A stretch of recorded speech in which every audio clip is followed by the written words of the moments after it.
Hello and welcome to my digital detox series. 4 videos. This is actually the very first one. So I just want to go over some tips on how to stop checking social media so much. If you're anything like the average smartphone user, you are very well addicted to social media. Just a little reference, there are some studies on social media being correlated to mental health issues. I have an article linked below. It's a study by the University of Pennsylvania. They did an experiment on 143 undergrads. Basically, one group had to limit their social media use to 30 minutes a day, 10 minutes on 3 apps, 10 minutes Facebook, 10 minutes Instagram, and 10 minutes Snapchat. They found that both loneliness and depressive symptoms declined, and they had less fear of missing out and less anxiety. I think everyone can use less fear in general, less anxiety, especially in today. Like with the access to so many things, it's just really evident that there's just this big comparison game going on. I think it's healthy to just take a step back when you need to and recognizing when you need to. So like just some signs that you may need to limit your time on social media. If you do impulsively check it every day, if you've never really taken a true break, like think about that. You may have never taken a break. If you have no limitations, like check it first thing in the morning, any single time you want to, you check it. It gets kind of crazy once you start being aware of how much energy you put into this thing. So another thing is social media in general has been giving you any negative thoughts lately. If it's making you feel anything bad inside,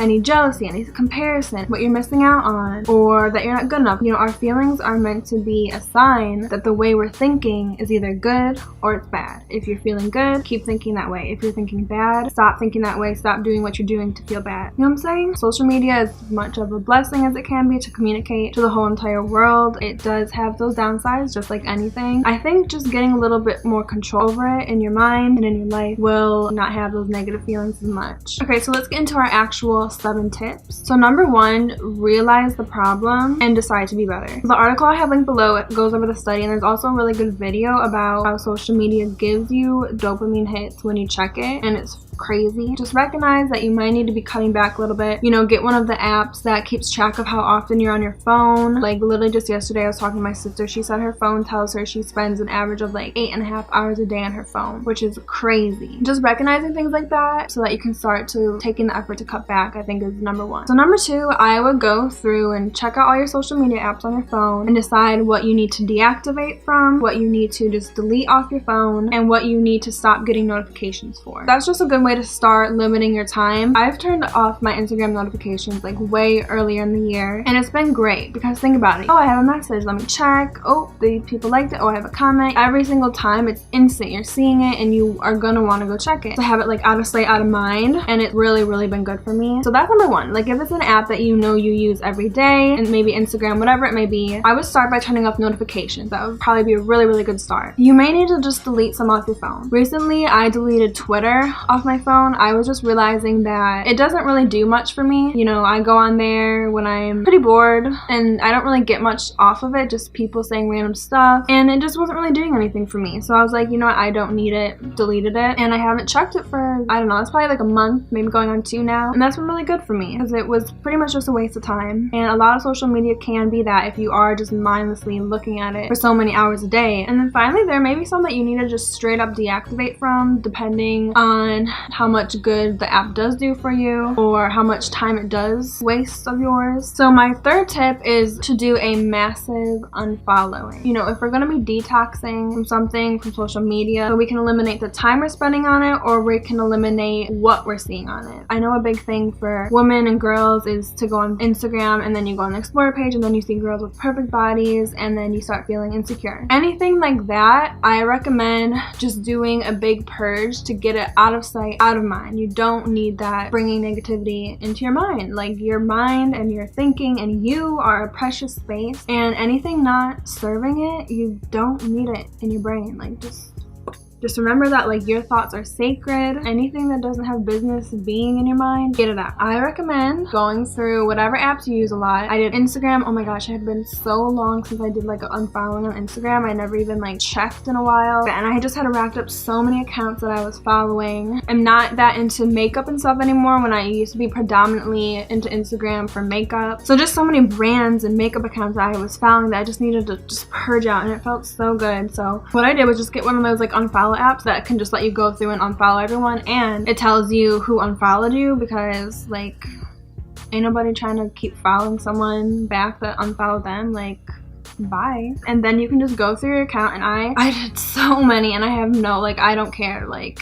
there's no one like, oh, I wish I still followed them. For me, if I'm meant to see them again, they'll pop up somehow, you know what I'm saying? So I did this for Instagram and YouTube subscriptions. I had so many freaking YouTube subscriptions I don't watch back from when I first started my channel, and you know, people comment, oh, I just subscribed, if you want to subscribe back, that whole thing. So basically any account you don't recognize, any account that ever gives you any bad thoughts, negative thoughts, any insecurities, bad vibes, they're just not inspiring to you, or you used to like it kind of fell off for you, it will be such a weight lifted off your chest. Okay, so number 4, I would say create a limitation or a schedule for when you will check social media, at least to get you started. You know, limiting my time checking social media and Instagram was one of the big habits I wanted to form in 2018. So early in the year, what I did was I was like, okay, I said I'm going to check it only 3 times a day, never first thing in the morning, never right before bed. For the most part, do it like after breakfast. So like, you know, I get my day going, I have my time to myself and my own thoughts before I take on the thoughts of freaking world. And then like kind of like for the start of my night routine, but not like right before bed, because you just look at the trends, you look at the way society is going, things are going, and just how I feel inside. Like, I know it plays a role on your mental health. I just know that limiting your time and not being like a zombie to your phone, social media, is gonna have benefit. At the beginning, after I checked every 3 times, I would just do a little journal entry and just see, you know, stay in that mindfulness state and just keep my awareness, because I think that's what this whole thing is about, is like we're becoming like less and less aware, getting crazy out here. So I think anytime you can create more self-control in your mind and in yourself is good and important. So, and journaling is like my number 1 way to create self-awareness and mindfulness. So I recommend that, to just start making yourself more aware of how this is playing a role on your life, because I guarantee you don't see it. Because that's what I would write about, like, oh my gosh, I had so many urges to check my phone today, see something, or I think about something, and then I want to go check my phone, and it's crazy. So actually that kind of goes with my tip number 5, which is do not check it right in the morning and right before bed. Right when you wake up, or right before going to bed, your mind is still like, it's just like in a state where it's basically like pretty vulnerable. Like, think about it, you wake up, you're still kind of like in like that dreamy state. Basically, like whatever you're gonna put your mind on is gonna affect it more. That's why people say to like write down visualizations and stuff like right before bed or right before you go to sleep. So I'm just telling you, your mind is a precious state. Like, if something doesn't deserve to be there, don't let it. And I feel like with these social media platforms, there's a lot of opportunity to read about things and hear about things and gain energy that has no business being in your mind, unless you take some control over it and block those things out by unfollowing, by limiting your time. So why even bother reading about that kind of stuff or seeing anything that is going to make you feel bad? It's just not worth it. So yeah, all the tips are kind of tying together. But number 6, to journal about it and hold yourself accountable. So like I said, I would be journaling about it 3 times in a day until I feel like I really got the habit down of only checking it 3 times a day. And I also keep a habit chart. I've mentioned this in many videos. I have a video that I'll link in the item down below about how to make a habit chart. I'll link all the videos I mentioned habit charts below, because it really helped me engrave this and many other habits into my life. So finally, number 7, sometimes you are just going to have to do a full detox, whether it's for a full day,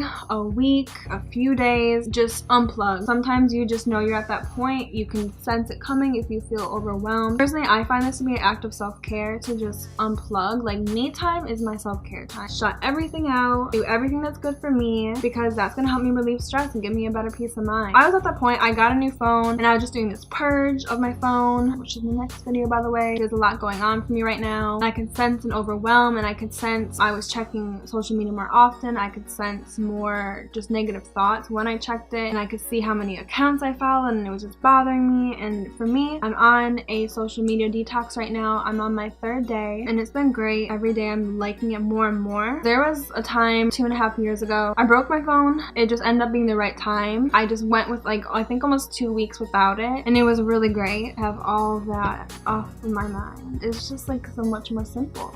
And I think you will see that you'll enjoy it if you do it. when you go back to your phone, you're just gonna feel less of that, like, I need to check my phone, addicted type thing. That is basically it for this video. My other videos will be, you know, sharing a little bit more about my detox. Oh, and this is, I guess, number 8 kinda. If you create content, obviously really hard to not use social media. Honestly, I think even more so if you do, that you need to find some time to detox. I promise you, you can. You can use apps like Buffer to schedule posts so you don't even have to log in. I've had to log in maybe to post something, but just don't check anything, you know what I'm saying? Like, don't check the notifications, don't check your feed, don't check stories. But yeah, I think even more so if you do create content, because there's just even more stress and anxiety behind it, you know what I mean? Because like, you're really putting yourself out there and you're really working hard for something, and like, it's so based on numbers. So that's another thing. Like, if you feel yourself getting really caught up in the numbers and all that, Lord, take a detox, take a break,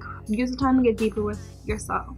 I'm all about that. So that concludes this video. I really hope the tips are helpful to you. If you do any kind of decluttering detox, let me know. I'll see you in my next video. It is simple ways to declutter your phone. That will be video number 2. And I really hope you stick around for the rest of the series. Thank you so much for watching, and I will see you in my next one if you are subscribed. But if not, then bye.